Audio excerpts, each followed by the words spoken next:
What if the overwhelming political instability we see on the news, the global alliances that form and crumble like sandcastles, and the constant feeling that the world is on the brink of collapse are not mere accidents of history? What if every headline, every diplomatic agreement and every international conflict were in fact the echoes of an ancient prophecy, written over 2,500 years ago in the beating heart of the most powerful empire of antiquity, Babylon? We invite you to suspend for a moment the logic of chance and consider a staggering possibility that human history is not a succession of random events, but the unfolding of a divine script, revealed in astonishing detail, whose final act we are about to witness. The truth we will uncover together is more epic than any fiction. Our journey takes us back to the 6th century BC, to the epicenter of world power. Imagine the Babylonian Empire at its zenith, a golden civilization ruled by the most feared and revered monarch of his time, Nebuchadnezzar. In his palaces adorned with hanging gardens, where human wisdom was represented by magicians, astrologers and enchanters, a divine mystery was sown. In the dead of night, the king, who believed himself to be the Lord of the world, was haunted by a dream, a vision so powerful that it troubled his spirit, yet its memory escaped him like smoke. Little did he know that this enigma was not a mere product of his mind, but a message from the sovereign of the universe, which would not only outline the future of his kingdom, but the destiny of all humanity until the end of time. At the center of this royal mystery stood an image, a colossal and imposing statue of a terrifying beauty and a profound strangeness. Its head was forged of the purest gold, gleaming with the glory of an absolute empire. Its chest and arms were of solid silver, reflecting a noble yet inferior strength. Its belly and thighs were of polished bronze, evoking speed and conquest. Its legs, 2 columns of pure iron, symbolized a crushing and unyielding power, but it was in its base that the deepest enigma and the fatal weakness resided. Its feet were not of pure metal, but of an unstable mixture, part iron, part clay. This was not just a dreamlike work of art, it was a prophetic map, the DNA of human history encoded in metals. As we look upon this majestic figure, we are forced to question the nature of human power and progress. What if each of these metals represented, with surgical precision, a world empire that would rise and then fall into ruin? Babylon, Medo-Persia, Greece, Rome. The history we learn in books, with its battles, its emperors, and its dynasties, would be merely the fulfillment of a timeline established before these kingdoms even existed. We are not just investigating an ancient religious curiosity. We are facing evidence that time, for God, is a complete panorama. And the most crucial part of this revelation is that, by deciphering the meaning of the feet of iron and clay, we will discover exactly where we stand on this cosmic and relentless timeline. This investigation transcends mere intellectual curiosity, touching the very core of our search for meaning. Who is truly in control of our world? Is it the rulers, the parliaments, the corporations, and the generals who seem to dictate the course of civilization? Or is it that, behind the curtains of earthly power, there exists a much higher throne from which a sovereign God removes kings and sets up kings? Nebuchadnezzar's statue is the material proof projected onto the screen of history that humanity has never been in command. Every empire that rose with pride and arrogance, believing in its own eternity, was nothing more than an actor playing its part in a divine drama, written by the author of all ages, who knows the end from the beginning. The great climax of the revelation centers on the most vulnerable and intriguing part of the statue, its foundation. Why is the base that supports the entire weight of human glory made of an impossible mixture of iron and clay? Iron, the symbol of strength, tyranny, and military might, and clay, the emblem of fragility, division, and mortality. This prophetic image describes a condition of power that is simultaneously strong and brittle, an attempt at union that carries within it the very seed of its own disintegration. This is not a trivial detail. It is the key that allows us to connect the distant past with our immediate present, revealing the exact nature of the world order we live in today, an order that tries to stand on a cracked foundation. This sense of instability that permeates our global society, the anxiety we feel when reading about political polarization, divided nations, and alliances that seem perpetually on the brink of collapse, is not a failure of the modern system. It is the exact fulfillment of the prophecy. We are living in the age of the feet of iron and clay. The Word of God, written millennia ago, precisely diagnosed the terminal condition of our world.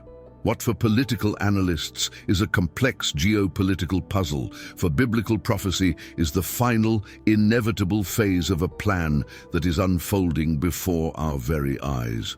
We are being invited to view the news no longer with the eyes of uncertainty, but with the clarity of divine revelation. Therefore, the promise of this video is solemn and profound. Together, we will peel back each metallic layer of this prophetic statue, traveling through centuries and empires.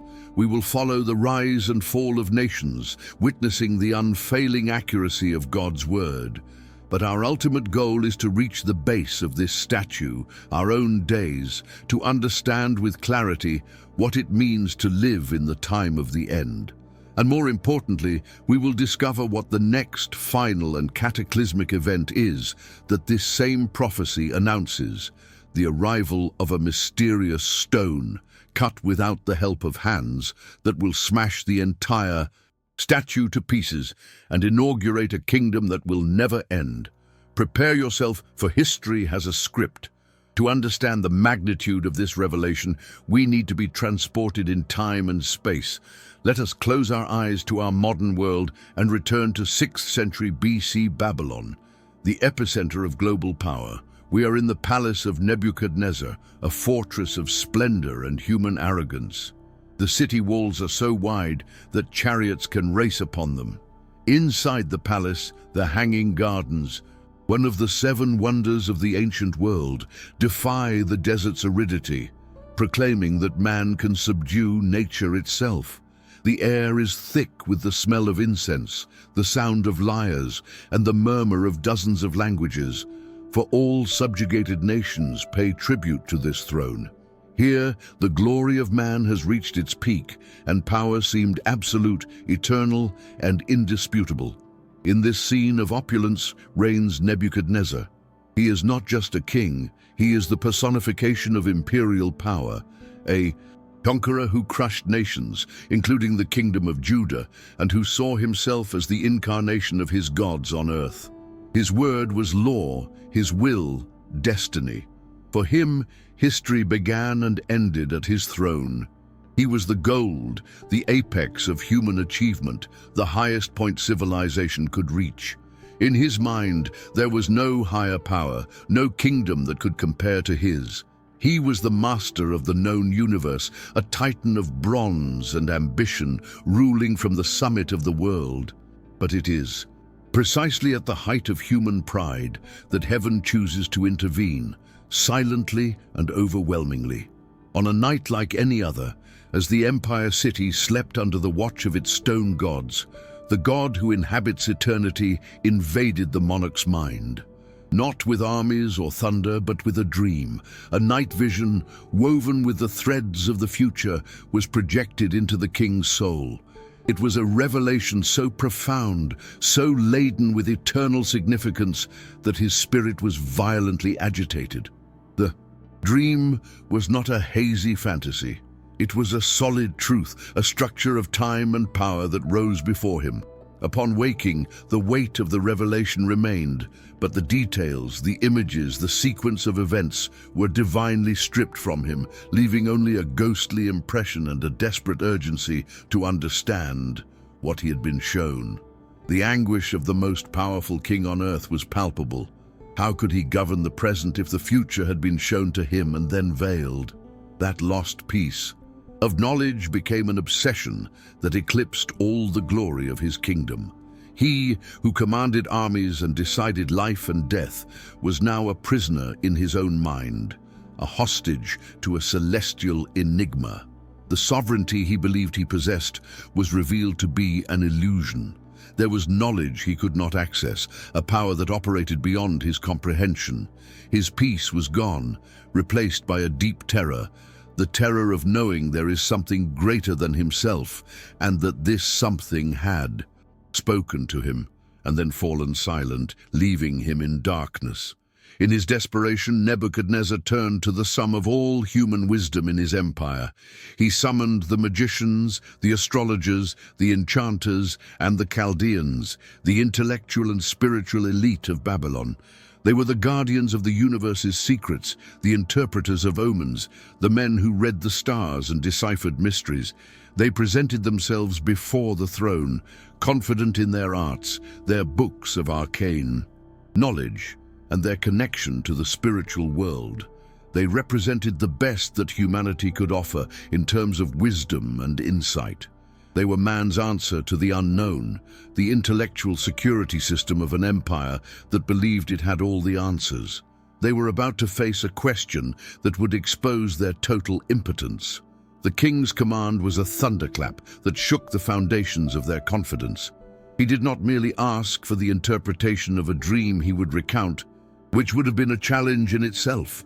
He demanded the impossible, that they first tell him what the dream he had forgotten was, and then give him its meaning. This was not a simple consultation. It was a divine test, designed to prove the bankruptcy of all wisdom that does not come from God. The king, in his fury and paranoia, set the penalty for failure: death.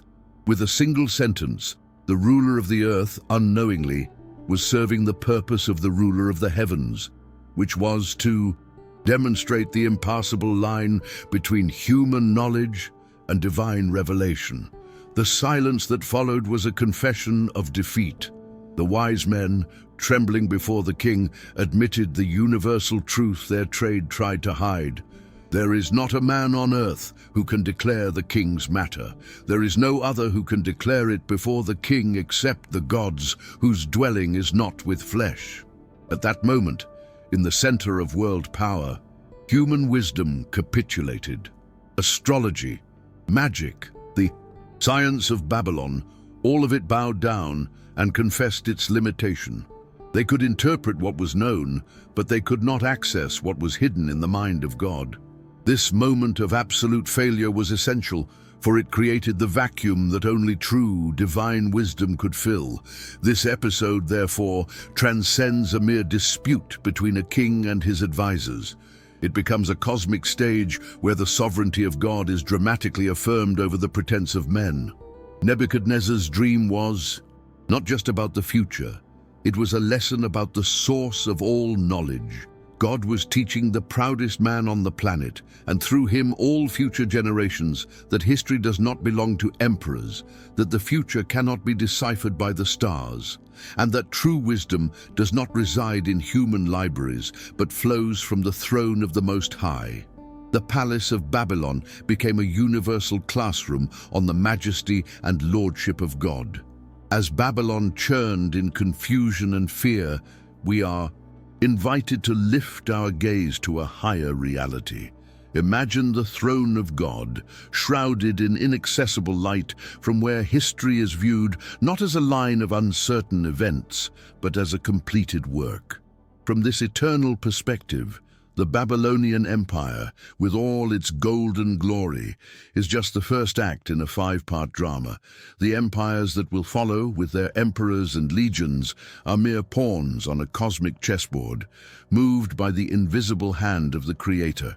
What for men are centuries of struggle and conquest, for God is a plan unfolding in perfect order and at the exact time He has determined. Here, we are confronted with the most awe-inspiring and reverent doctrine of all, the absolute sovereignty of God over human history.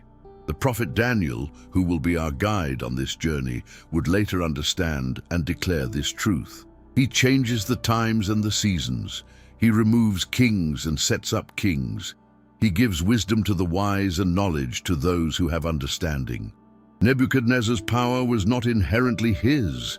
It was a delegated power, a temporary role granted to him by the director of history. And the same applies to every ruler, every president, every prime minister who has ever existed or ever will. They all govern by the permission and decree of the King of Kings. The dream, therefore, was more than a prediction. It was a declaration of lordship. By revealing the rise and fall of nations before they even happened, God was stamping his divine signature on the scroll of time. He was demonstrating that human history, like a moving galaxy, follows a precise orbit, charted not by the ambition of men, but by the finger of God. The statue of metals was the visible, understandable form for the human mind of an eternal decree. It was the condescension of God's infinite foreknowledge to our finite understanding, an assurance that no matter how chaotic the world may seem, the divine plan is on course and is unshakable. This truth, established in ancient Babylon, is the foundation upon which all our understanding must be built. That event in Nebuchadnezzar's palace is not just a story from the past. It is the key to understanding the present and the future.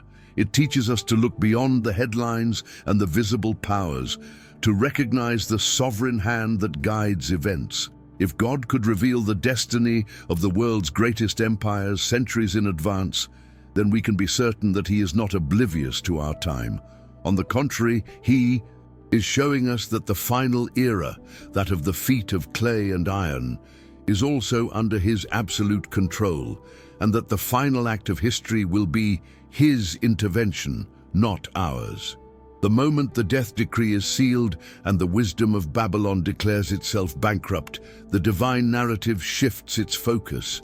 From the opulent halls of the palace, we are taken to the modest quarters of a Hebrew captive. His name is Daniel, a young man of noble lineage from Judah, taken into exile, but who carried in his heart a wisdom that came not from Babylonian books, but from the fear of the God of Israel. He and his companions, Hananiah, Mishael, and Azariah, represented a completely distinct spiritual reality. While the world's greatest empire trembled before the unknown, these young exiles stood firm on the eternal rock, the God who not only knows mysteries, but reveals them to his servants. They were God's answer, strategically placed in the heart of the enemy empire. Upon learning of the death sentence hanging over all the wise men, including himself and his friends, Daniel does not act with panic or political cunning. He displays a calm and confidence that defy the logic of the situation. He approaches Arioch, the captain of the king's guard, and prudently asks for time.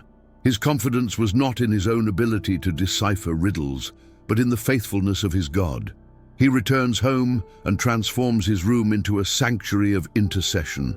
There, with his companions, he does not seek a human solution, but pleads for mercies from the God of heaven concerning this secret. The scene is a powerful contrast. While the magicians trusted in their techniques, Daniel trusted in his relationship with the creator of the universe.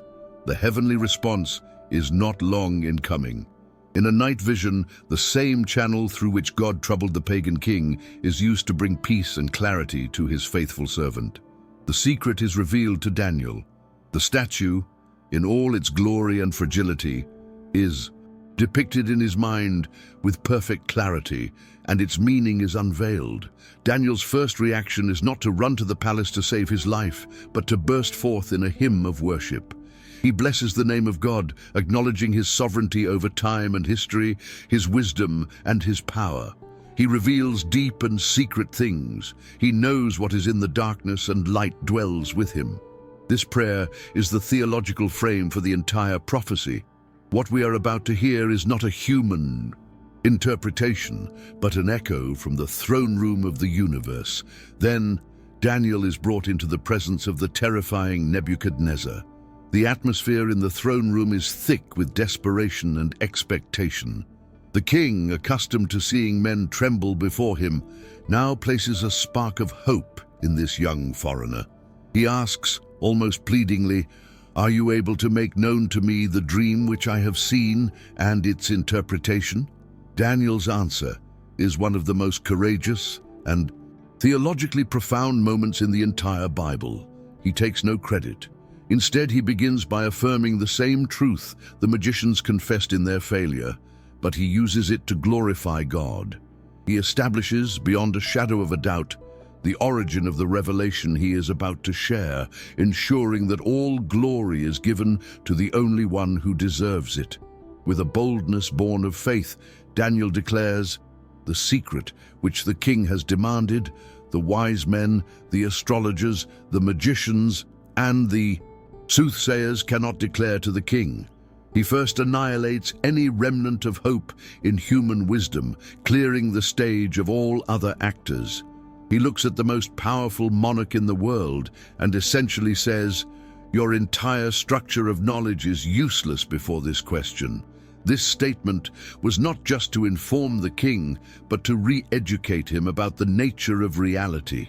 It was a line being drawn in the sand, separating what man can discover from what God must reveal. Only after establishing this fundamental truth does he present the solution, the one source of true clarity and foresight. He continues, and his words echo like a thunder of hope in the silent room. "But there is a God in heaven who reveals secrets, and he has made known to King Nebuchadnezzar what will be in the latter days." With this sentence, Daniel transforms a personal enigma into a universal prophecy. The dream was not about the king, but for the king.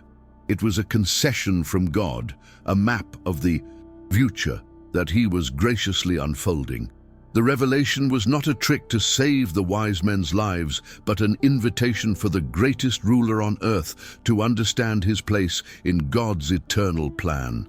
And the mention of the latter days expands the horizon far beyond Babylon, reaching to the very end of all human history as we know it. Then, Daniel begins to paint with words the image that haunted the king. "You, O king, were watching, and behold, a great image." He reconstructs the vision piece by piece, and we, along with Nebuchadnezzar, see it rise in our imagination. It was no ordinary image. Its splendor was excellent, and its form was awesome. It was the personification of all the power, glory, and terror that human kingdoms can manifest. It represented the pinnacle of human civilization without God, a monument to the pride, strength, and ambition that marked the journey of nations. Every detail, every metal, every proportion was divinely engineered to communicate a specific truth about the flow of world power through the centuries. The description begins at the top, the point of greatest glory. This image's head was of fine gold, the most precious of metals, a symbol of purity, value, and absolute power. It represented the beginning, the source from which subsequent imperial power would flow, albeit in a degraded form. This head of gold was not just a symbol of wealth, but of a singular and uncontested authority, that of an absolute monarch whose dominion was vast and whose glory was unparalleled in his time. It was the perfect image of the Babylonian Empire at its peak, a civilization that saw itself as the center of the universe, shining with a golden light that seemed destined to last forever. Descending the statue, the quality of the metals decreases, though their strength may increase. Its chest and arms of silver, its belly and thighs of bronze. Silver, valuable but inferior to gold, suggests a kingdom of great power, but with a diminished glory, perhaps with a divided power structure like the two arms. Bronze, less noble but known for its strength and gleam in battle, evokes images of rapid conquest and a swift, comprehensive military dominion. The prophecy was visually describing a law of history, a progressive degradation of the glory and intrinsic value of power. even if its external manifestation appeared formidable. The visual narrative continues down to the legs, where the symbolism shifts dramatically from value to brute force. Its legs of iron. Iron has neither the brilliance of gold or silver, nor the nobility of bronze. Its main characteristic is its relentless, crushing strength. Iron breaks, shatters, and subjugates everything in its path. This prophetic image points to an empire of a different nature, a militaristic, legalistic, and inflexible power that would dominate the world not so much by its glory, but by its ability to impose its will by force. The two legs suggest an inherent division within this. A power, a duality that would mark its history and its lasting legacy on the world stage. And then we arrive at the base, the foundation upon which this entire structure of human power rests, its feet partly of iron and partly of clay. Here, the prophecy presents its most intriguing and paradoxical image. The strength of iron is still present, but it is fatally compromised by its mixture with clay, a fragile, common, and brittle material. This is not an alloy, a fusion that creates a new material. It is a mixture, an unstable coexistence of strength and weakness. This visual screams instability, internal division, and a fundamental vulnerability hidden at the base of the entire system. It is the Achilles heel of the entire history of human power, the exact point where collapse will become inevitable.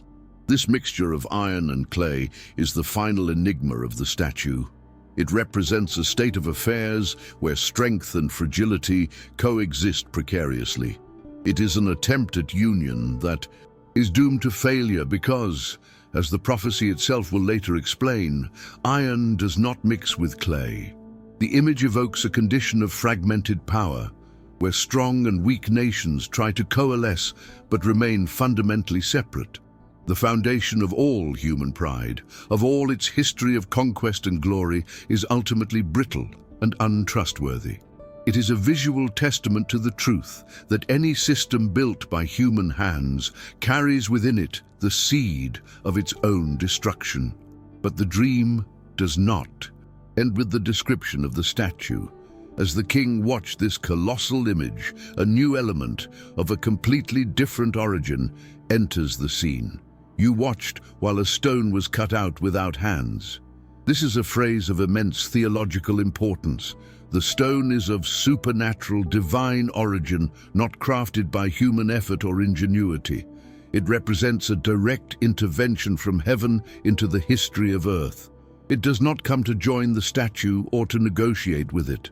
Its arrival is an act of judgment and conquest, a cataclysmic event that will forever change the landscape of world power. The action of the stone is precise and devastating. The prophecy says it struck the image on its feet of iron and clay and broke them in pieces. The point of impact is crucial. The divine intervention does not occur at the height of the gold's glory or the iron's strength, but in the final and most fragile phase of human history, the era of the feet of iron and clay. The stone attacks the foundation, the base upon which the entire system rests, and the result is total annihilation. The blow to the feet causes the collapse of the entire structure, signifying that God's final judgment on human kingdoms will invalidate and destroy the entire history of rebellious power, from Babylon to the end. What follows is a scene of absolute disintegration. Then the iron, the clay, the bronze, the silver and the gold were crushed together and became like chaff from the summer threshing. Flaws. The wind carried them away so that no trace of them was found. The image is of a complete and irreversible end. The kingdoms of the world, with all their glory and power, are reduced to dust and swept away by the wind of divine judgment, leaving no trace. This means that the kingdom the stone represents is not a continuation or an improvement of human systems, it is a total replacement. History, as we know it, will come to an abrupt and final end, and a new beginning of an entirely different nature will be inaugurated. Finally, the stone that caused this destruction undergoes a miraculous transformation, and the stone that struck the image became a great mountain and filled the whole earth. A mountain, in biblical symbolism, represents a kingdom, a government, a dominion. This supernatural stone not only destroys but also builds. It becomes a universal, eternal, and absolute kingdom that fills the entire space previously occupied by human kingdoms. It is the image of the final victory and eternal dominion of God. The dream that began with the golden gleam of human glory ends with the unshakable majesty of the divine kingdom, which extends over all the earth and for all eternity. With the description of the dream complete, Daniel now turns to its interpretation, and here prophecy becomes history written in advance. He looks at Nebuchadnezzar and declares, "You, O king, are a king of kings. You are this head of gold." The first piece of the puzzle fits perfectly. The Neo-Babylonian Empire, with its absolute power centralized in the figure of the king, its legendary wealth, and its unmatched glory, was the head of gold. The prophecy was not flattering the king, but simply stating his divinely appointed place as the starting point for the prophetic countdown of world empires. The prophecy, however, quickly humbles Nebuchadnezzar's pride by announcing the future. "But after you shall arise another kingdom inferior to yours." This is the chest and arms of silver, the Medo-Persian Empire. History confirms that this empire, though vaster, did not possess the same centralized glory as Babylon, being ruled by an alliance of Medes and Persians, symbolized by the two arms. And the countdown continues.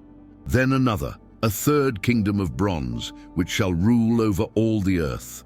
This is a precise description of the Greek Empire under Alexander the Great, whose bronze-clad armies marched with unprecedented speed, conquering the known world in little more than a decade. Then the prophecy describes the fourth and most fearsome kingdom, and the fourth kingdom shall be as strong as iron, inasmuch as iron breaks in pieces and shatters everything. It will break in pieces and crush all the others. History again shows us the irrefutable fulfillment of this prediction in the Roman Empire. With its iron legions, its iron laws, and its iron discipline, Rome crushed all its predecessors and ruled with an unyielding power for centuries. It not only conquered but shattered cultures, imposed its will, and established a legacy of power that would shape Western civilization forever. The two legs perfectly represent the empire's later division into West and East. Finally, Daniel arrives at the most crucial part of the prophecy for us, the interpretation of the feet and toes. Whereas you saw the feet and toes, partly of potter's clay and partly of iron, the kingdom shall be divided. He does not speak of a fifth empire, but of a divided final phase of the fourth. This is not a unified kingdom, but a collection of nations, some strong like iron, the superpowers, and others fragile like clay, the weaker nations. This is the condition of the world after the fall of the Roman Empire, the era of nation-states in which we live, the geopolitical landscape of Europe, and by extension, the modern world. The prophecy then adds a surprising detail about this final phase. And as you saw the iron mixed with ceramic clay, they will mingle with the seed of men, but they will not adhere to one another, just as iron does not mix with clay. This is a stunning prediction about the continuous but failed attempts to unify this divided world. To mingle with the seed of men refers to all human attempts to forge unity, political alliances like the UN and NATO, the dynastic royal marriages of the past, economic blocs, and treaties. However, the prophecy declares that these attempts are futile. The fundamental disunity, the incompatibility between strength and weakness, national pride and interdependence will always prevail. They will not adhere. And it is precisely at this point in history In the days of these kings, during the era of divided, fragile, and ununifiable power, that the final divine act will occur. Daniel concludes with the most glorious promise, "And in the days of these kings, the God of heaven will set up a kingdom which shall never be destroyed. It shall break in pieces and consume all these kingdoms, and it shall stand forever." The interpretation of the stone is clear. It is the kingdom of God, inaugurated by the Messiah, Jesus Christ. A kingdom that is not a human construction but a divine intervention that will put an end to all human pride and rebellion, establishing a government of justice and peace that will last for all eternity. Here, in the heart of the prophecy, the curtain opens on the great conflict that defines human existence. It is not a war fought with swords and spears, but a cosmic tension, a silent duel between two opposing realities. On one side, the statue in all its metallic splendor represents the human project, the relentless pursuit of power, glory, and permanence. It is the dream of building a paradise without God, a Tower of Babel forged in gold, silver, bronze, and iron. On the other side, the intrinsic fragility of its own foundation, the brittle clay which whispers the inescapable truth of our mortality, our disunity, and our finiteness. This is the central drama of history, the apparent strength of human civilization against its inevitable decay. We are seduced by the gleam of the statue. We look at the achievements of humanity, our cities, our technology, our art, our empires, and we marvel at our own ingenuity. Like Nebuchadnezzar, we are tempted to say, "Is not this great Babylon that I have built for a royal dwelling by my mighty power and for the honor of my majesty?" The statue is a mirror reflecting our collective pride. It offers us the illusion that we are the masters of our destiny, the architects of an eternal future. The conflict arises from this seduction, from this lie we tell ourselves with each generation, that this time we will build something that will last forever, that our iron will not mix with clay. However, from heaven's perspective, the view is radically different. Where we see glory, God sees a countdown. Where we see strength, he sees a condemned structure. Each metal, though impressive to human eyes, is one step down the ladder of true glory, a degradation moving away from the divine standard. Gold becomes silver, silver becomes bronze, and bronze becomes iron in a downward journey that reveals the progressive bankruptcy of human rule. The dramatic tension lies in this chasm between human perception and divine reality. We celebrate the construction of a monument whose demolition, in God's eyes, has been decreed from its very foundation. The conflict manifests itself in the very succession of empires. Babylon, the head of gold, believed in its own eternity, but it was broken and replaced by Medo-Persia. The Persians, in turn, bowed before the speed of Alexander's Greek bronze, and Greece was crushed by the relentless force of Rome's iron legions. Each empire rose on the ruins of the previous one, convinced it had corrected its predecessor's flaws and that its dominion would be perpetual. Yet they were all just different parts of the same doomed statue, inheriting the same spiritual DNA of rebellion and pride, and therefore the same destiny of disintegration. History becomes a tragic cycle of power and collapse. The Roman Empire, the legs of iron, represents the climax of human strength. No power in history was so organized, so brutally efficient, so legalistic, and so domineering. Rome seemed to have overcome the fragility of previous kingdoms, replacing brilliance with brute force. If any human system had a chance to last, it would be this one. Yet it is precisely at the peak of its strength that the prophecy announces its fragmentation. Iron, no matter how strong, cannot stand forever.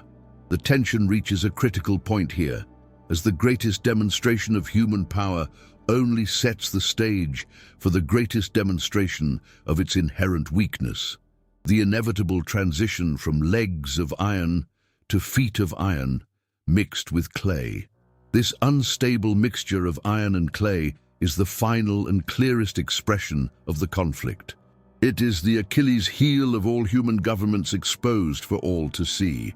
The iron represents the attempts at totalitarian power, military force, systems of control, and forced globalization. The clay represents human nature, fragile, divided, tribal, attached to national, cultural, and religious identities. The history of the modern era is the history of this impossible struggle. We try to impose the unity of iron upon the fragile diversity of clay. We create empires, then colonies, then economic blocs and military alliances. But the clay of human nature always cracks the iron structure we try to impose upon it. The prophecy uses the enigmatic phrase, "They will mingle with the seed of men." This is a divinely inspired description of diplomacy, treaties, and alliances. It is the attempt to create unity through human means, royal marriages to seal peace between nations, trade agreements to create interdependence, supranational organizations like the United Nations to forge a global consensus. It is human effort in its most sophisticated form, using politics, economics, and social relations to try to fuse what is fundamentally incompatible. The conflict is our persistence in trying to mix against the divine declaration that they will not adhere to one another. And we see the failure of this mixture every day. We see nations uniting in economic blocs, only to be shaken by internal crises and nationalist interests. We see military alliances that promise collective security, yet are eroded by mistrust and diverging agendas. We see a global call for unity. At the same time, the world is fragmenting into polarization, tribalism, and regional conflicts. The prophecy of Daniel is not an ancient text. It is the most accurate geopolitical commentary in existence.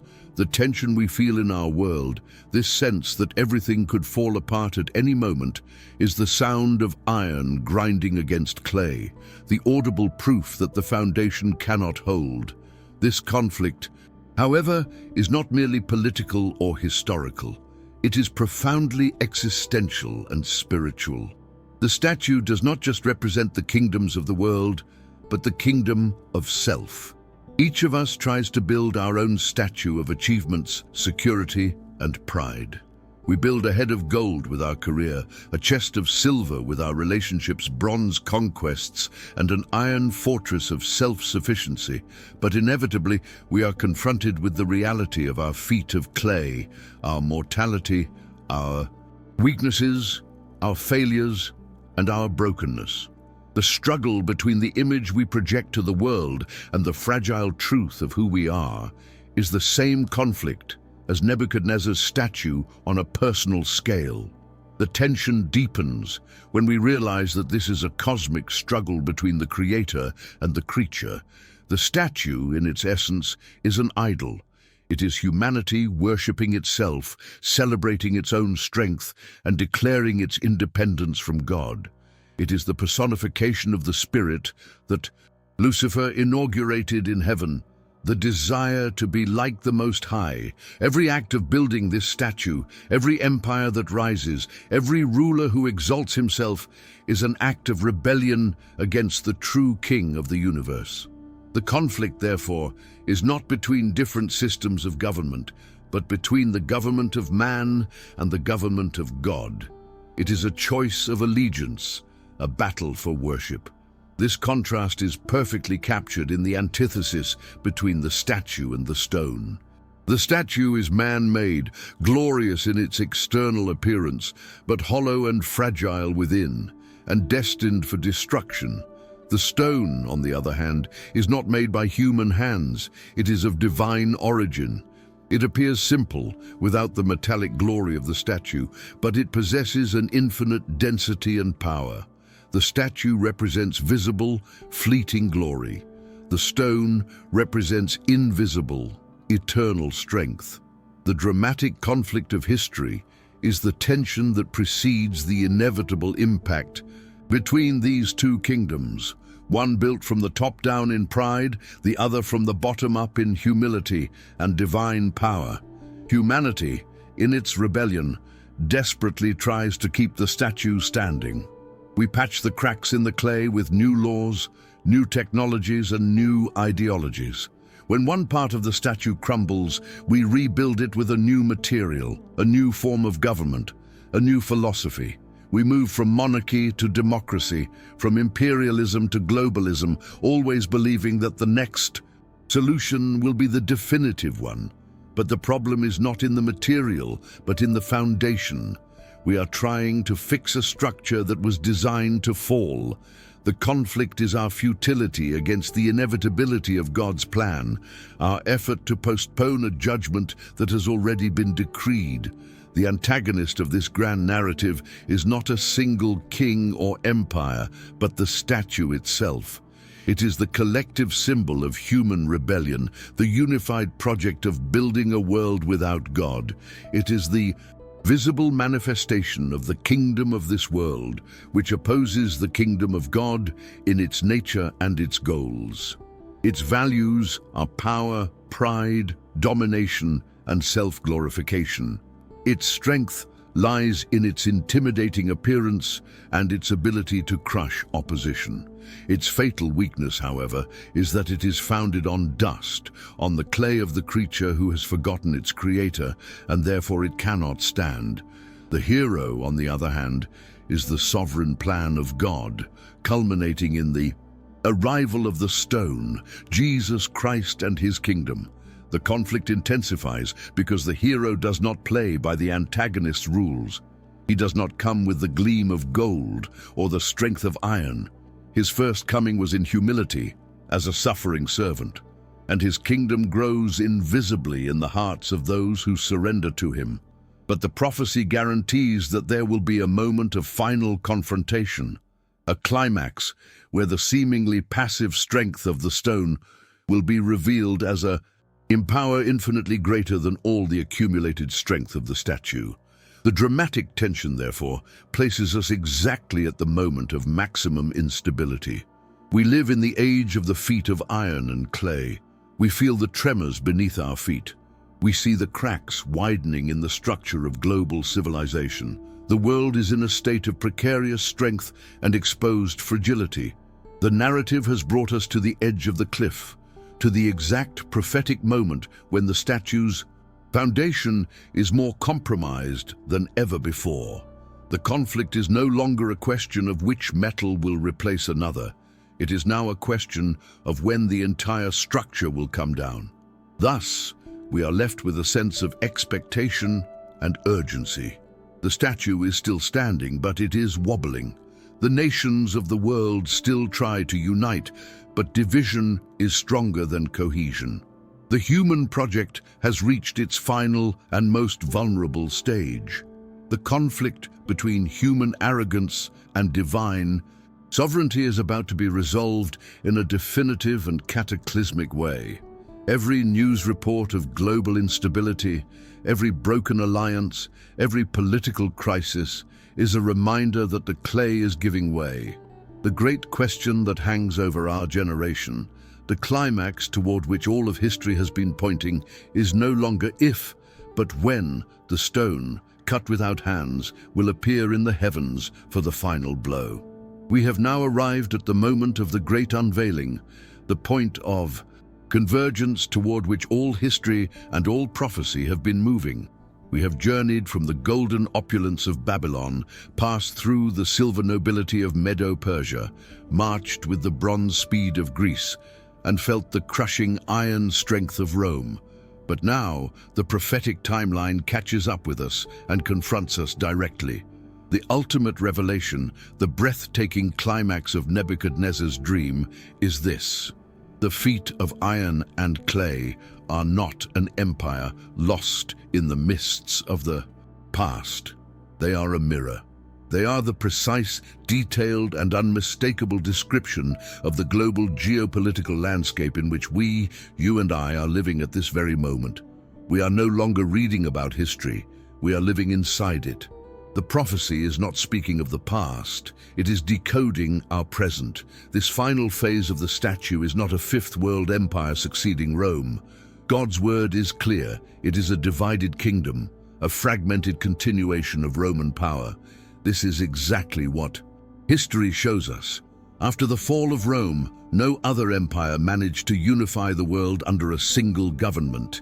Instead, from the ashes of the Iron Empire, a mosaic of nation-states emerged in Europe, and later throughout the world. Some of these nations became powerful, inheriting the strength and ambition of Roman iron. Others remained weak and vulnerable, like the clay. The world landscape we know today, with its superpowers and developing nations, is not a historical accident. It is the literal fulfillment of the image of the feet and toes of iron and clay. The iron in our world is still visible. It represents the nations that wield overwhelming military and economic power, the superpowers that try to shape the world according to their will. It is the legacy of brute force, of advanced military technology, of systems of control, and of the imperial ambition that still pulses in the veins of civilization. This iron tries to impose an order, to create a forced stability, to dominate and to subjugate. It speaks the language of power, of intimidation, and of supremacy. It is the human attempt to keep the statue standing through strength, believing that strength alone can guarantee the permanence and unity we so deeply desire. But alongside the iron, and fatally mixed with it, is the clay. The clay is the inherent fragility of the human condition. It is the nationalism that refuses to be dissolved into a global government. It is the tribalism that divides people into us versus them. It is the distinct cultures, religions, ideologies, and loyalties that make true global unity an impossibility. The clay is the stubbornness of the human heart, our brittle nature, our pride that prevents us from submitting to any power, whether human or divine. The history of the last 1500 years is the story of the iron of globalization clashing against the clay of nationalism, and the clay always cracks, but it never fuses. And here is the key to the revelation, the prophetic phrase that illuminates our entire modern landscape. They will mingle with the seed of men. This is the 2,500-year-old prediction of our age of global diplomacy. What are the United Nations, NATO, the European Union, the G7, the BRICS, and all the countless treaties and trade agreements? They are the most sophisticated attempt of the seed of men to mix the iron and the clay. They are humanity's greatest efforts to forge alliances, to create economic interdependence, and to ensure peace through committees and legislation. It is man, using all his intelligence and cunning, desperately trying to glue together the pieces of a broken foundation. Yet immediately after predicting this attempt, God issues his immutable verdict. But they will not adhere to one another, just as iron does not mix with clay. This single sentence explains the failure of all of humanity's projects for lasting peace and unity. It explains why the League of Nations failed and why the United Nations is so often paralyzed by division. It explains why seemingly strong alliances unravel over national interests. The prophecy declared millennia before it happened that the fundamental nature of strong power, iron, and fragile identity, clay, is mutually exclusive. They can coexist in an unstable mixture, but they will never become a cohesive, solid unit. Look around you. The evidence of this prophetic fulfillment is everywhere, screaming from the headlines of every news site. We see the attempt at unity in Europe, iron, being constantly challenged by nationalist movements and economic crises, clay. We observe superpowers trying to impose their will, iron, only to be frustrated by regional conflicts and local insurgencies, clay. We witness an interconnected global economy, iron, that is perpetually on the brink of collapse due to the fragility of national debts and trade wars, clay. We are not waiting for the fulfillment of this phase of the prophecy. We are swimming in it. We are living the daily proof of the infallibility of God's word. And this is the realization that should shake us to our core. If the head of gold, the chest of silver, the belly of bronze, the legs of iron, and the feet of iron and clay are a chronological sequence of empires and historical phases, and we identify our era as the final phase of the feet, the conclusion is inescapable, terrifying for some, but glorious for others. There are no more metals. There are no more human kingdoms in the prophecy. We are in the last scene of the final act of the human drama. The countdown in gold, silver, bronze, and iron has ended. We are standing on the most fragile foundation at the exact moment that precedes the final, culminating event of all human history. And what is that event? The prophecy is explicit. And in the days of these kings, in the days of this divided and fragile power, the God of heaven will set up a kingdom. While the world is distracted with its futile attempts to mix iron and clay, the prophecy directs us to look up beyond the horizon. The next thing on the divine timetable is not a new political deal, a new technology, or a new human empire. The next event on the timeline is the arrival of the stone cut out without hands. Today's global instability is not a sign that things are out of control. It is the sign that God is about to take control, visibly and definitively. The impact of this stone is the true climax. It does not strike the head of gold or the chest of silver. It strikes the statue on its feet of iron and clay. God's judgment will come at the moment of humanity's greatest technological pride and, at the same time, its greatest political and social fragility. And the impact on the base pulverizes not just the final phase, but the entire statue. The gold, the silver, the bronze, the iron, the clay, all of it becomes like dust, swept away by the wind. This means that the kingdom of Christ will not come to reform or improve the systems of this world. It will come to obliterate them completely, to erase from existence the entire history of human rebellion. All the pride, all the self-proclaimed glory, leaving the ground clear for something entirely new. This revelation is not meant to be merely understood, it is meant to be answered. It forces us out of the position of mere spectators of history and makes us active participants in its outcome. The knowledge that we live in the toes of the prophetic statue demands a decision. Share this video with someone who needs to understand what is happening in the world from God's perspective, so they too can see beyond the apparent chaos. And if you believe that the stone coming to destroy all human pride and inaugurate a government of justice is Jesus Christ and his kingdom, declare your allegiance now. Write in the comments, "I await the eternal kingdom," for the vision does not end in destruction, but in glorious construction. After the dust of human civilization is carried away by the wind, the stone that struck the statue begins to grow. It becomes a great mountain that fills the whole earth. This is the end for which all creation groans and waits. The end of man's unstable, corrupt, and oppressive rule, and the beginning of the perfect, just, and eternal government of God. Where the statue represented division, the mountain represents unity. Where the statue represented fleeting pride, the mountain represents eternal glory. The climax of history is not a collapse, but the coronation of the true king and the establishment of a kingdom that will never ever be destroyed. This cosmic revelation, spanning millennia and empires, was not given to us to be a mere intellectual spectacle. It descends from the heights of geopolitics and lands with immense weight on the soil of our daily lives. The truth is that the same fragility we diagnose in the kingdoms of the world dwells within us. Each of us, on a smaller scale, builds our own statue. We build a head of gold with our ambitions and dreams. We forge a chest of silver with our relationships and affections. We seek the strength of bronze in our achievements and the hardness of iron in our self-sufficiency. And inevitably, we discover that our entire personal structure is set on feet of clay: our fragile health, our unstable financial security, our finiteness, and our inability to control tomorrow.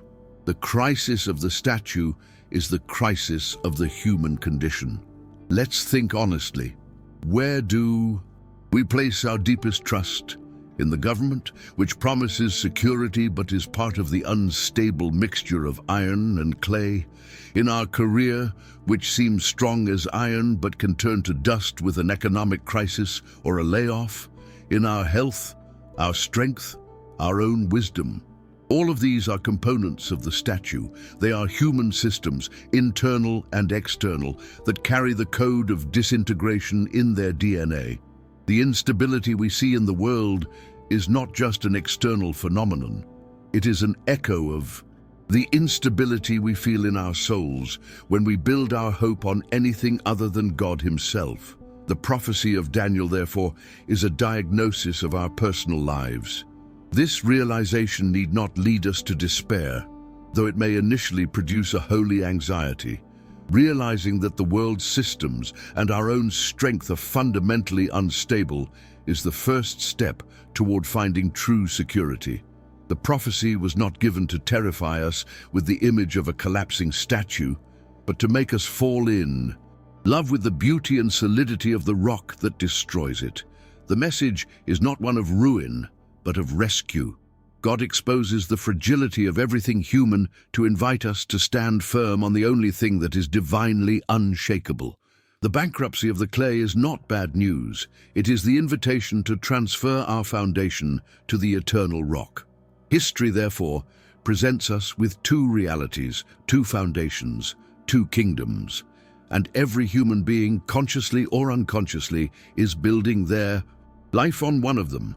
On one side, the statue. It represents everything this world offers: power, wealth, fame, pleasure, self-sufficiency. It is brilliant, impressive, and seductive. To build on it means to trust in human systems, to seek the approval of men, and to live for the glory of self. But now we know the truth about this foundation. It is a mixture of iron and clay, condemned to crumble. On the other side, the stone, simple, unadorned, of heavenly origin.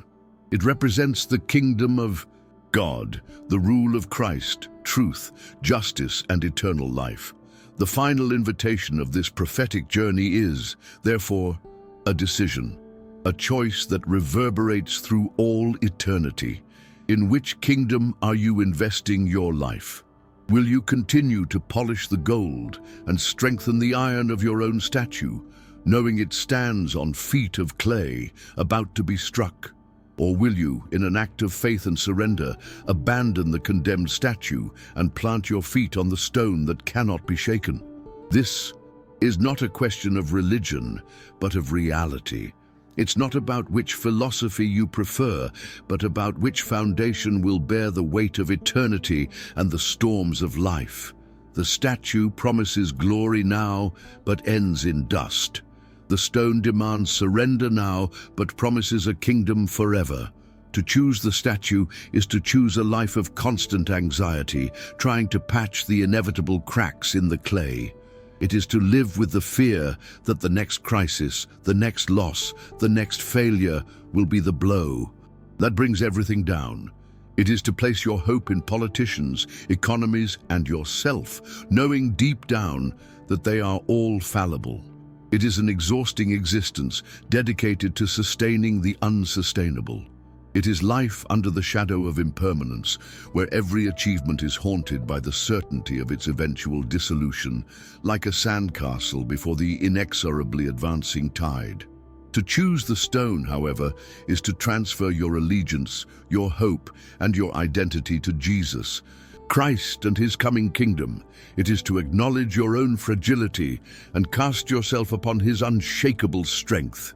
It is to find purpose not in building your own little kingdom, but in being a citizen of the only kingdom that will never end.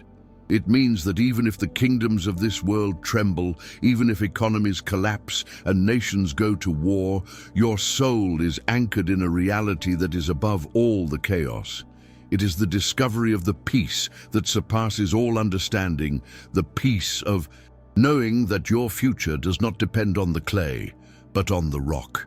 We know that making this decision in a world that worships the statue can be a lonely challenge.